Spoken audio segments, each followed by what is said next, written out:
Chers camarades, l'heure est grave. Quand je vous dis l'heure est grave, c'est que l'heure est vraiment grave. Non, au nom de Dieu, le pays va mal. La Côte d'Ivoire va mal.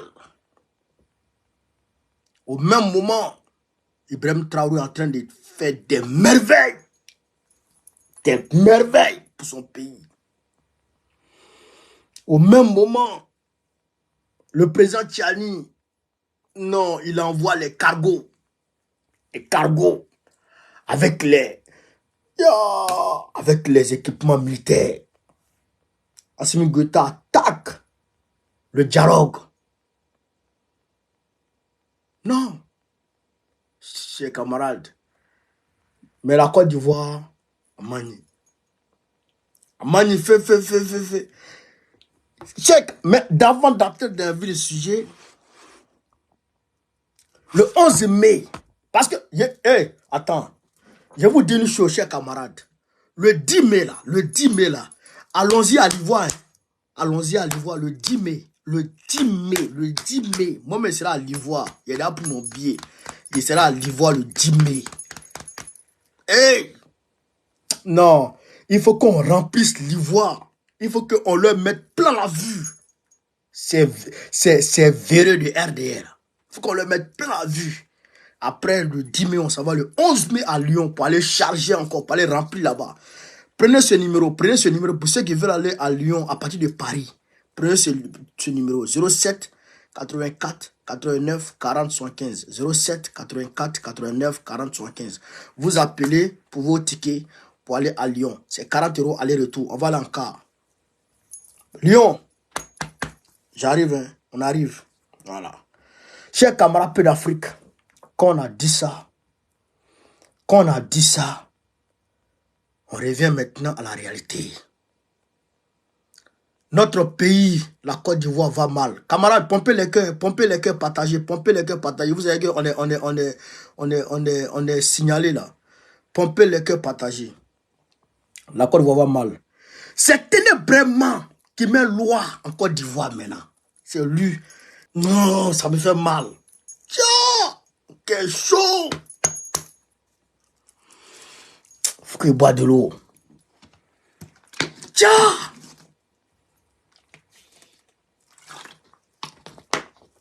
Camarades peu d'Afrique, ténébrement, c'est lui qui met loi dans notre pays. Il prend qui il veut. Il met en prison qui il veut, comme il veut. Il a le droit de vie ou de mort sur tout le monde. La dernière fois, le colonel Armand qui a été tué, c'est ténébrement qu'il a tué, froidement. Les militaires qui meurent dans leur maison. La dernière fois, on dit, il y a un lieutenant-colonel qui est mort dans sa chambre. On dit, il s'est mis une balle dans la tête. C'est bon. C'est Ténébrement qui l'a liquidé. Et là, il allait prendre le général Bawa. Mais ça, c'est la goutte d'eau qui a débordé le vase. Chers camarades peu d'Afrique, je vais vous demander de partager, de mettre les cœurs. Le gars là, tu as le libéré. Pendant que les gens pleurent, facture est chère. Ton grand frère est en train de rendre la vie infernale sur les Ivoiriens. Facture est chère. Les Ivoiriens, même maintenant, ils préfèrent le noir que la lumière. Les Ivoiriens préfèrent le noir que la lumière. Ils n'aiment plus la lumière. Ils voient la lumière, puis ils vont à côté. Ils voient la lumière, puis ils passent à côté. Les Ivoiriens ne veulent plus sentir la lumière. Facture est trop sur eux. Pendant ce temps, tu t'en prends les gens, les militaires pour les mettre en prison. Tu t'en les prends pour les mettre en prison. Le gars là, on va écouter sa femme et puis son frère. On va écouter sa femme et puis son frère. Tellement refus de trucs militaires. Il y a un que j'ai bien reconnu dedans, il avait des trucs. J'étais dans la chambre parce que j'ai fait une tension 24. J'étais à 24. Mon mari est sorti le vendredi. Il n'est pas sorti par amnistie. Il a épuisé sa peine. Et puis le gouvernement a mis un jour de plus là-dessus. Et puis il est sorti. Moi-même j'ai été arrêté. Avec mon fils de 2 mois, j'ai fait la DST pendant 5 jours. Et puis ils m'ont séparé de mon enfant, ils m'ont envoyé en prison. Ils nous ont jugés, condamnés, on a fait nos peines. Il est arrivé, c'était nombreux comme cela. Hein? Ils ont fait un coup comme ça, ils avaient porté des trucs. J'ai dit qu'est-ce qui se passe? Il dit il vient de la part du ministre Tene Ibrahima, que c'est eux qui l'ont envoyé. Maintenant j'ai demandé est-ce qu'ils ont un truc. Ils disent ils sont venus pour une vérification. Il a dit quelle vérification? Il dit que non, est-ce qu'il est réellement sorti? Il m'a poussé, il m'a traîné par les cheveux. Il m'a envoyé dans la chambre, j'ai enlevé le papier. Je lui ai montré. Parce que quand on sort de prison, il y a un papier qui prouve que tu es sorti de prison. Et puis il est parti avec le papier. Il est parti avec le papier, il a pris mon mari. Ils l'ont fait coucher. Ils ont tiré sur mon enfant, le même enfant qui avait 5 jours à la DST là. Ils ont tiré, ils ont bloqué tout le bâtiment. Tout le monde était neutralisé par terre. Ça, il faisait au moins 30 militaires comme cela. Ils ne sont pas habillés, encore habillés. Ils sont venus des 48. Ils ont porté des gilets par balle. Ils étaient lourdement habillés, je vous dis. Ils ont braqué même. J'ai couru pour aller rejoindre mon mari dans la voiture. Il y a un qui a mis l'âme sur moi. Le même qui a mis l'âme sur moi pour aller prendre le document là. C'est le même qui a mis l'âme sur lui. Monsieur le président, je sais que vous n'êtes pas au courant de ce qui se passe. Il est au courant. Et puis, ces escadrons sont venus faire. Qu'est-ce que mon mari a fait? Qu'est-ce que mon mari a fait? Depuis, si on n'a pas encore dormi. Oh, toi, tu veux quoi là? On ne sait même pas où ils l'ont envoyé. On ne sait pas où ils l'ont envoyé. On est parti à Soboko, on dit c'est pas là-bas. Mais parmi eux, là, il y a eu un trait qui m'a dit qu'il a Soboko. Il a Soboko. Qu'est-ce que c'est Tene Ibrahima qui les a envoyés? On est dans la désolation depuis hier. Est-ce que c'est comme ça que ça se passe? Monsieur Tene Ibrahima, libérez mon mari. Oh, je vous en prie. Libérez-le. Hein? Soyez juste. Soyez juste. Donnez un mandat. Qu'est-ce qui s'est passé? Monsieur Tene Ibrahima, des hommes sont venus ici. Une trentaine d'hommes pour venir enlever mon mari. Libérer mon mari. Ils m'ont pris. Ils m'ont mis en prison. Avec papa, il m'a frappé. Le directeur de la police m'a frappé. Ils ont pris mon œuvre. Encore, il est sorti le vendredi là. Voici encore. Tene Ibrahima, parce qu'on n'est plus là. C'est lui qui prend. Qu'est-ce qu'il a fait? Le fait de porter le drapeau du pays, le fait d'être un soldat, c'est un péché. Monsieur Tene Ibrahima est des escadrons de la mort. Vous n'êtes pas un Dieu. Vous n'êtes pas un Dieu. Vous n'êtes pas un Dieu. Je donne mon opinion parce que ça s'est passé devant moi. Quand moi je suis arrivé, ça lieu de beau en question. Et quand je suis arrivé, nous avons causé, on a dit, on a fait les civilités. Le beau était fatigué et il allait se reposer. Moi j'étais encore au salon avec les enfants. Et lorsque je m'apprêtais à partir à la maison, j'entends un bruit, quelqu'un qui frappe à la porte de façon très violente. Et ils sont rentrés sans autorisation. Ils ont frappé d'abord la porte. Tapoté, Ils sont tapoté. rentrés. Quand ils sont rentrés, ils ont dit que c'était la police. Et je leur ai demandé, monsieur, qu'est-ce que vous êtes venu faire? Ils disent que c'est la police qui sont venus pour une mission. J'ai demandé à ce que lui vient de la part de Tene Ibrahima, que lui il opère sans ordre de mission. Hein? Donc lui, il est venu chercher l'officier en question. Donc, pendant que je discutais avec certains officiers, lui il est rentré dans la chambre de l'officier. Hein? Jean, il va le chercher. Et c'est comme ça l'officier qui a entendu nos paroles, lui-même il est sorti. Et il a demandé qu'est-ce qui se passe. Et il dit que nous sommes venus t'arrêter. Il leur a demandé leur ordre de mission. Il dit qu'il vient de la part de Tene Ibrahima, que lui doit partir avec lui aujourd'hui. Et il a demandé, est-ce que le même officier, le même... Attends, je reprends bien, tu continues là. Ouais, continue. Il faut reprendre ta partie. Donc, il est venu le policier qui a porté les drogues le plus zélé, c'est lui maintenant. Il a demandé, est-ce qu'il a été libéré? Il dit, oui, j'ai été libéré. Il a demandé le papier de libération. C'est comme ça, sa femme a donné le papier de libération et il a vu le OK. Il a saisi le papier et il a dit à l'officier de se coucher. Entre-temps, tous ces soldats qui étaient devant la porte, ils ont braqué des armes sur les enfants. Ils ont fait coucher tous les enfants. Même, ils ont pris les portables même des enfants même. Ils sont partis avec. Il a eu même à me saisir parce que moi, je refusais de me coucher. Et moi, je leur demandais qu'est-ce qui se passe. Et lui et moi, on s'est bagarré et il a même pris une calache pour me taper sur la tête ici. Et c'est comme ça, lorsqu'il partait avec le lieutenant, tous les enfants, tous ceux qui étaient dans la maison ont suivi et il nous a forcés pour rentrer. Et il a même dit qu'il va tirer. Et je lui ai dit que monsieur, si tu veux tirer, tu n'as pas Tu as déjà une arme, tu vas tirer. Et on a continué de les suivre. Lorsque nous sommes descendus au rez-de-chaussée, il y avait 2 cargos, 2 véhicules qui étaient stationnés à l'entrée. Et tous les militaires étaient dans le quartier. Ils ont bloqué toute la circulation. Personne ne pouvait entrer, personne ne pouvait sortir. On leur a demandé où est-ce que vous allez. Où est-ce que vous allez? Seulement qu'on veut savoir où est-ce que vous allez. Ils ont dit qu'ils opèrent sur le nom de Téné Ibrahima. Quand on appelle Téné Ibrahima, il va nous dire où il est. Vraiment, nous, on n'a pas contact de Téné Ibrahima. On veut savoir où est-ce que le lieutenant Bawa est. Jusqu'à ce jour, nous n'avons aucune information du lieutenant Bawa. Nous n'avons aucune information. Monsieur le Président Alassane, vraiment, voici l'attitude de votre frère. Voici ce qu'il est en train de faire. Et nous ne sommes pas d'accord. Nous sommes des citoyens de ce pays. Nous sommes des Ivoiriens. Nous avons droit, comme tout le monde. Nous avons le même droit que tout le monde. Nous demandons à ce que le lieutenant Bawa soit libéré. Il a été condamné, il a purgé sa peine et il a eu même des mois supplémentaires. Ce n'est pas normal que des individus armés viennent dans un quartier pour encercler tout un quartier, mobiliser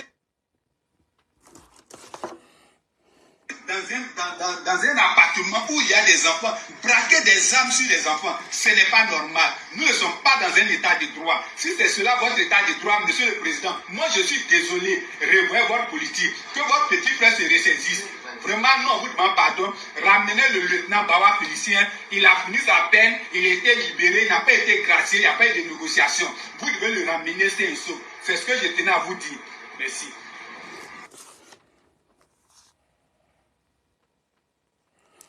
Donc, camarades peu d'Afrique, vous-même, vous avez écouté, c'est pas beaucoup qui a parlé. Hein. Si c'est moi, il dit, oh là, il faut donner des preuves. Voilà ce qui s'est passé. Le lieutenant Bawa Félicien, il a été arrêté en 2010, 2011, en 2011, 2012. Il a été arrêté. Sa femme même a été arrêtée avant lui. Sa femme a été arrêtée parce que son seul péché, le péché de la femme là, elle est la femme du lieutenant Bawa. Donc on l'a arrêtée et on l'a mis en prison. À la DST. Elle a purgé sa peine, elle est sortie. Ils ont arrêté son mari, ils l'ont mis en prison. 12 ans, elle a purgé sa peine, il est sorti. Il est sorti vendredi passé, je pense. Il sort, il vient à la maison. Vraiment, il passe outre tous les codes pénals, comment on appelle ça, tous les codes, je dirais, en la matière, toutes les lois, tous les règlements en la matière. Et maintenant, il envoie ses encagoulés, son escadron, pour aller prendre le gars. Sans ordre de mission régulier, rien du tout. Pour aller prendre le gars, parce que lui, il s'appelle Téné Ibrahima. Parce que lui, son grand frère ou son papa, Dran Ouattara, est le dictateur qui a pris en otage notre pays. Donc, ils vont le prendre et ils l'envoient quelque part. Où ils l'ont envoyé, bon, on ne sait pas. Donc, la femme, c'est une femme battante, c'est une femme guerrière, digne d'une Amazone, je dirais, chers camarades d'Afrique, de Sékou Touré.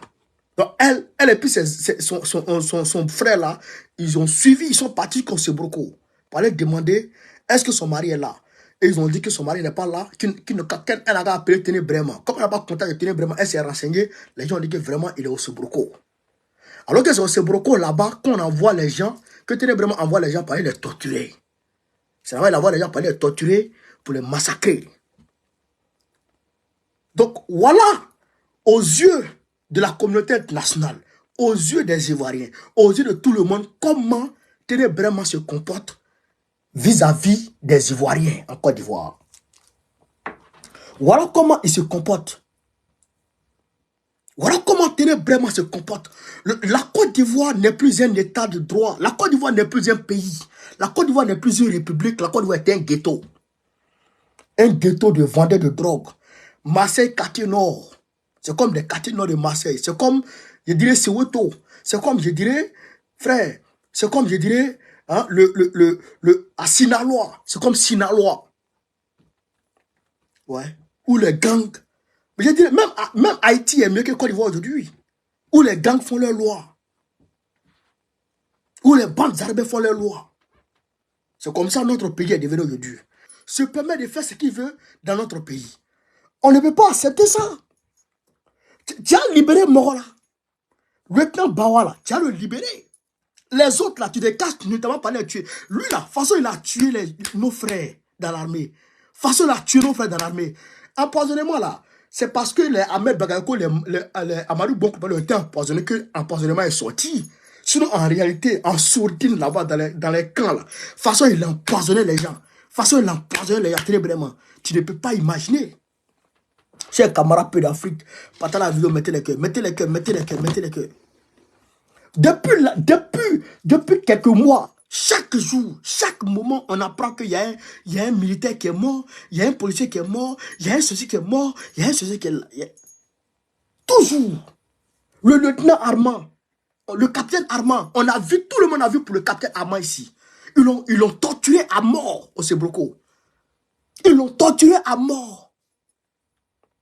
Ils l'ont torturé à mort au Sebroko. Tenez vraiment et son grand frère Draman, qui font ça aux Ivoiriens. Les disparitions forcées dans notre pays, sur la terre de nos ancêtres. Vous n'êtes pas des Ivoiriens, vous êtes des Burkinabés, vous venez de Sertou, on sait ça. Si vous voyez, c'est-à-dire que quand un pays, quand vous mettez à la tête d'un pays quelqu'un qui n'est pas originaire de ce pays-là, mais il fait ce qu'il veut. Puisqu'il n'a pas de sentiments. Puisqu'il n'a pas de sentiments. Il fait ce qu'il veut. Mais la vérité va triompher. La vérité va triompher. On saura qui est qui dans ce pays. Tôt ou tard. Tôt ou tard. Parce qu'on va vous chasser. On va vous chasser. Ça même, il n'y a rien à faire. On va vous chasser incessamment. Ça, c'est clair. Ça, il ne faut même pas vous presser. On va vous chasser incessamment. Camarade peu d'Afrique, partagez la vidéo. Partagez la vidéo au maximum. Partagez la vidéo au maximum. Mettez-la partout à travers mon entier. Mettez-la partout à travers mon entier.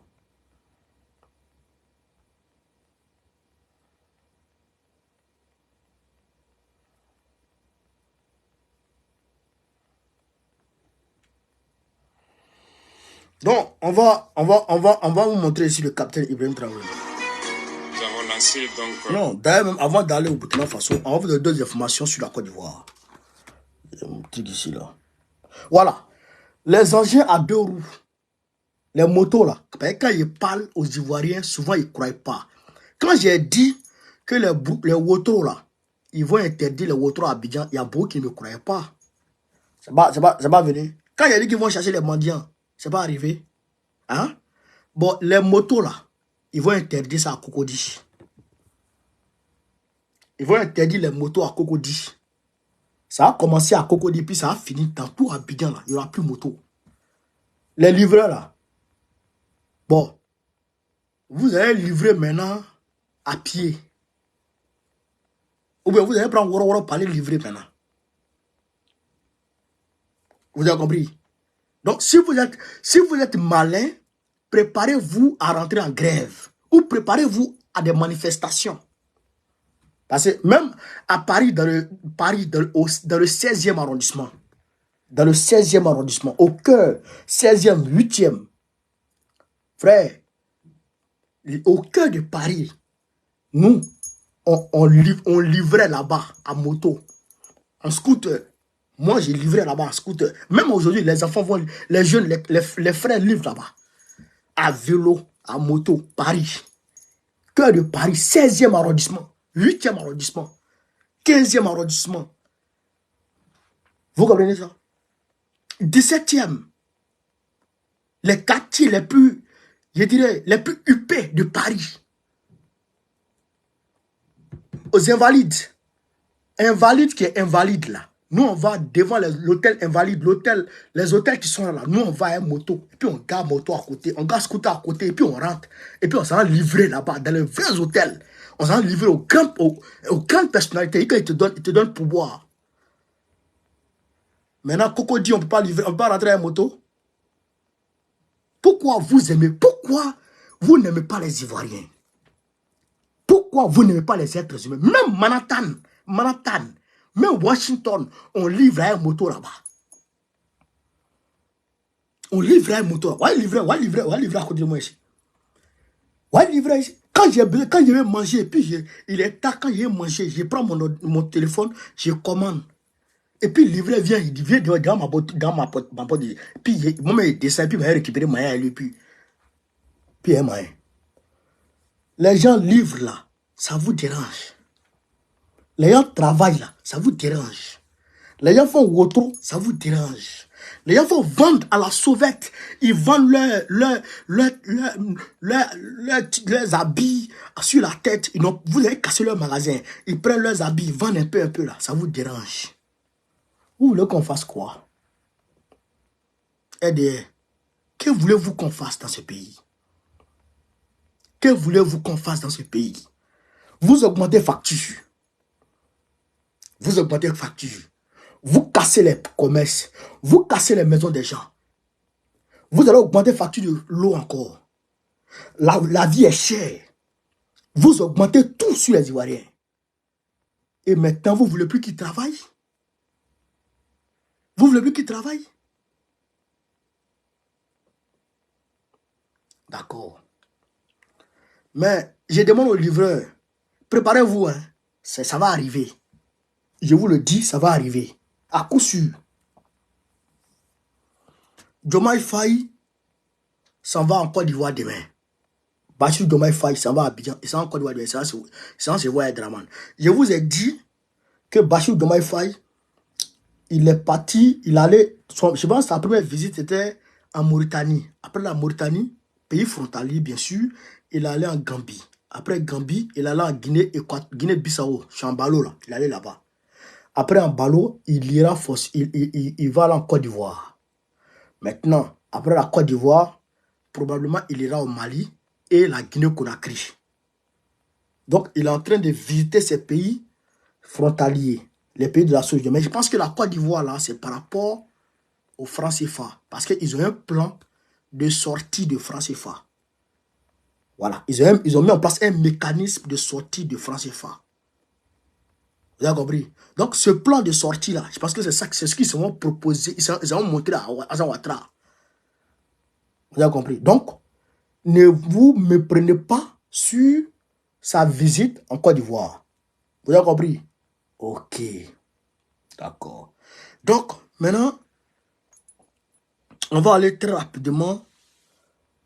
On va aller très rapidement au Burkina Faso avant d'aller au Niger et au Mali. Après, on va aller au niveau de l'actualité internationale.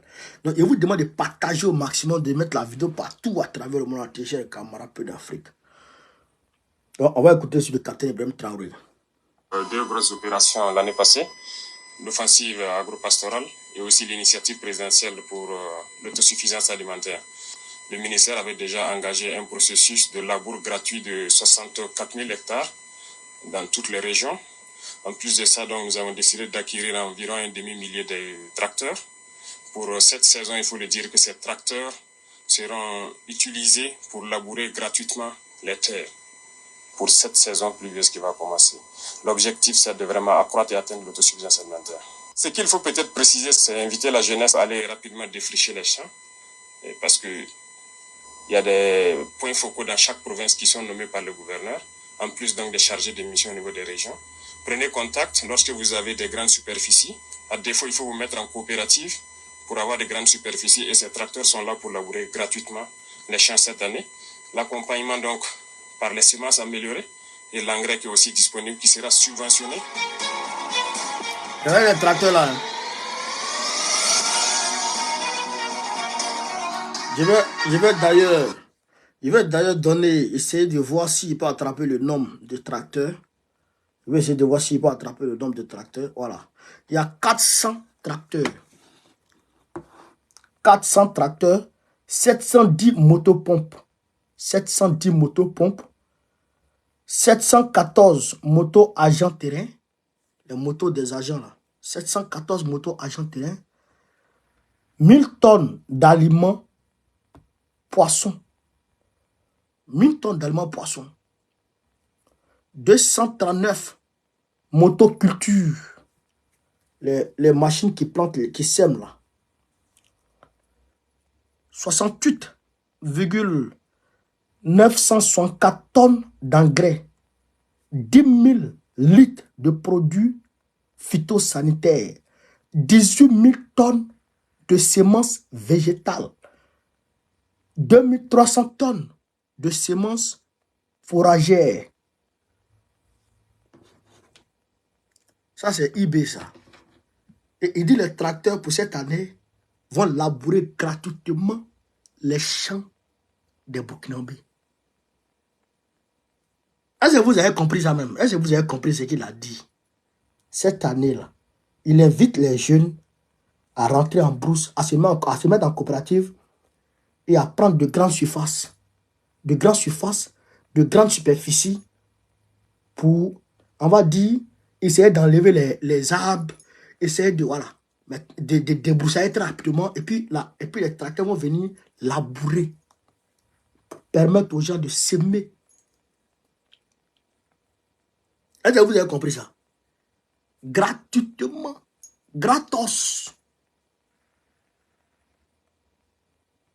Lui là, il aime son pays. Lui là, c'est un vrai Burkinabé. Dramane là, il n'est pas ivoirien. Il n'aime pas les Ivoiriens. Vous comprenez, non? Vous voyez la différence, non? Un homme qui aime son pays et un homme qui n'aime pas son pays. Vous voyez, non? Pendant que Dramane augmente facture, il casse les maisons, il empêche les Ivoiriens de manger, il asphyxie les Ivoiriens. Ibrahim Traoré, il diminue facture, il diminue le coût de la vie, et puis il met à disposition des Burkinabés un moyen d'autosuffisance alimentaire. Parce qu'un homme qui a faim n'est pas un homme libre.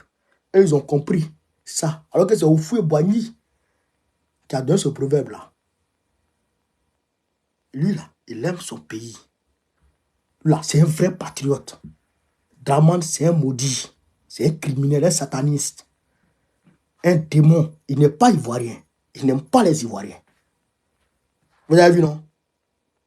Voilà. Donc, nous prions Dieu afin qu'il protège Ibrahim Traoré et ses pères de l'AES, afin que Dieu donne la force davantage, que Dieu facilite l'ambition d'Ibrahim Traoré pour son pays, pour l'AES et pour l'Afrique. Ça, c'est un enfant du pays. Ça, c'est un enfant d'Afrique.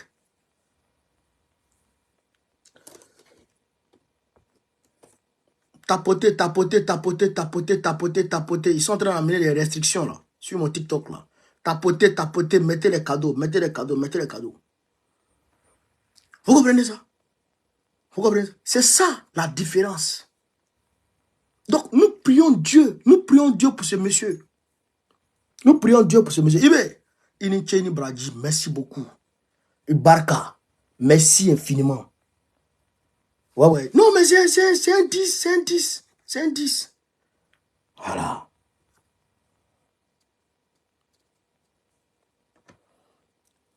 On va aller au Niger, voilà. Donc, au Niger, il y a beaucoup. Le président Tchani a envoyé beaucoup, des lots d'équipements. Il envoie c'est-à-dire que des instituteurs russes sont arrivés. En plus des instituteurs russes, il y a eu des lots d'équipements, beaucoup d'équipements qui sont arrivés comme ça. Vous comprenez ça? Beaucoup d'équipements sont arrivés encore pour le bonheur des Nigériens. Donc le terrorisme même, il n'a qu'à se dire que lui-même n'a plus sa chance au Niger. Et puis il y a quelque chose que j'avais oublié de vous dire. Les ingénieurs russes qui viennent là, vous savez où on les met? Hein? On les met dans la même base militaire que les Américains qui sont là-bas. Le président Tchani, c'est un moussi. Les Américains qui sont là-bas là. C'est-à-dire qu'il leur a dit de faire place aux Russes. Ouais. C'est-à-dire que Russes et Américains vivent dans la même base. Aujourd'hui, je parle. Celui qui dit c'est faux là, il n'a pas se renseigner. Ouais. Ils vivent côte à côte aujourd'hui. Le président tient les amis là-bas. Donc, c'est pour dire aux Américains, vous partez, les Russes s'asseyent. Ouais. Mais c'est pour un temps. Hein. C'est pas pour s'installer définitivement, c'est pour un temps. Voilà. Et c'est ce qu'on dit, demande à Touadéra de faire. La MONUSCA doit partir. Quand la MONUSCA s'en va, il faut que la MONUSCA fasse place aux 10 000 Russes qu'on attend. Il faut que Touadéra les envoie. On veut voir les 10 000 Russes là. Voilà. Au niveau du Mali, Assimi Goïta a lancé le dialogue intermalien. Voilà. Le dialogue intermalien a été lancé aujourd'hui. Donc, frère, les Maliens sont mobilisés comme un seul homme. Les Maliens sont mobilisés comme un seul homme. Donc, le dialogue se poursuit. Le dialogue a commencé. Le président a donné un ton. Et puis, le dialogue va se poursuivre. Voilà. Quand on a dit ça, voilà. Poutine, vous savez, Xi Jinping, le président chinois, là on rentre dans l'actualité internationale. Le président chinois, Xi Jinping, il est en France. Il est arrivé depuis hier. Il est là pour une visite, je pense, de 2 jours. Mais il est venu parce que l'heure est grave. Parce que à chaque fois, j'ai remarqué, hein, à chaque fois que quand les tons montent, le gars là, il se promène pour calmer les ardeurs. Poutine a ordonné un exercice militaire en Russie. Ah, merci, 3 jours. Mais à quoi consiste l'exercice militaire? L'exercice militaire consiste, chers camarades d'Afrique, à préparer une attaque nucléaire. Préparer une attaque nucléaire contre l'ennemi. Ce n'est pas pour se défendre ou de riposter contre une attaque nucléaire, mais c'est de préparer une attaque nucléaire. Pourquoi? Parce que Macron disait de sa bouche que si qu'il n'exclut pas l'envoi de troupes européennes en Ukraine si jamais les Ukrainiens font la demande. Mais il y a beaucoup d'Européens qui ont dit Macron il a mal à la tête. Donc Poutine, il s'est préparé déjà. Il y en a qui disent 2 jours, il y en a qui disent 3 jours. Moi je pense que c'est 2 jours. Vous comprenez ça? Donc, Poutine, il s'est préparé pour ça. Il s'est préparé. Donc, si jamais, c'est-à-dire que c'est un message en train d'envoyer pour dire que si jamais les Occidentaux ils s'engagent en Ukraine, lui déclenche l'arme nucléaire. Direct. Et ça sera grave. Donc, Xi Jinping est venu pour calmer les choses. Et il va recevoir Poutine incessamment. Je crois que c'est en mai là même. Il va recevoir Poutine en Chine. C'est qu'après Macron, il va aller là-bas. Voilà. Donc Macron, il s'est calmé un peu. Il s'est calmé maintenant. Parce que je sais qu'il est venu lui dire, si tu ne te calmes pas, si Poutine a soulevé son arsenal nucléaire, il va vous bombarder. Hein. Je sais que Macron s'est calmé. Maintenant, Xi Jinping, il a fait, dans son allocution, il a dit quelque chose que j'ai beaucoup aimé. Il a proposé sa solution par rapport au conflit israélo-palestinien. Voilà. Il dit qu'il faut relancer le processus de 2 États. Le processus de 2 États. C'est-à-dire que les Israéliens, ils ont leur État, les Palestiniens, ils ont leur État, et les deux vivent côte à côte. Il a proposé ça. Et il a demandé la cessation immédiate du conflit à Gaza. Et donc aujourd'hui, Netanyahou avait fait une proposition de cesser le feu. Il avait fait une proposition de cesser le feu. Le Hamas avait fait une contre-proposition de cesser le feu. C'est-à-dire, Netanyahou avait dit cesser le feu. Et cesser le feu, on va dire, pas total quoi. Pas total. Pas la cessation du conflit. Netanyahou avait opté pour un cessez-le-feu momentané. Maintenant, les gens du Hamas, ils ont demandé une cessation totale du conflit. Vous comprenez ça? Du conflit pour qu'ils libèrent les otages. Netanyahou a dit non. Yeah. Maintenant, aujourd'hui, Netanyahou a commencé à bombarder. Les gens de Gaza, les gens du Hamas, eux, ils ont demandé encore, ils ont fait une contre-proposition de leur cesser le feu là. Ils ont revu leur position et ils ont envoyé encore leur proposition et le Hamas et Netanyahou en train d'étudier leur proposition. Donc, ce que nous souhaitons de tous nos voeux, c'est la cessation totale et immédiate du conflit. Voilà, nous on ne veut pas que ça continue parce que, il faut le dire, Israël n'a pas raison, Israël n'aura pas raison et Israël ne peut jamais avoir raison. Ça, c'est une réalité. Voilà. Ils ont agressé les Palestiniens, ils agressent les Palestiniens et si le monde ne se lève, ils vont toujours agresser les Palestiniens. C'est un génocide. Ça, il faut qu'on se le dise. C'est un génocide. C'est de l'apartheid. C'est une colonisation pure et simple. Voilà. Donc, je pense qu'on a fait le tout. On a fait le tout. Maintenant, pour ceux qui veulent participer au panel, vous pouvez déjà envoyer vos demandes. On va accepter et on va ouvrir le panel pour qu'on en parle. Pour qu'on parle de ce qui se passe aujourd'hui. Ce qui se passe aujourd'hui en Côte d'Ivoire. Voilà. Donc, chers camarades peu d'Afrique, n'oubliez pas le 10. N'oubliez pas le 10 à l'Ivoire. Il faut qu'on remplisse l'Ivoire.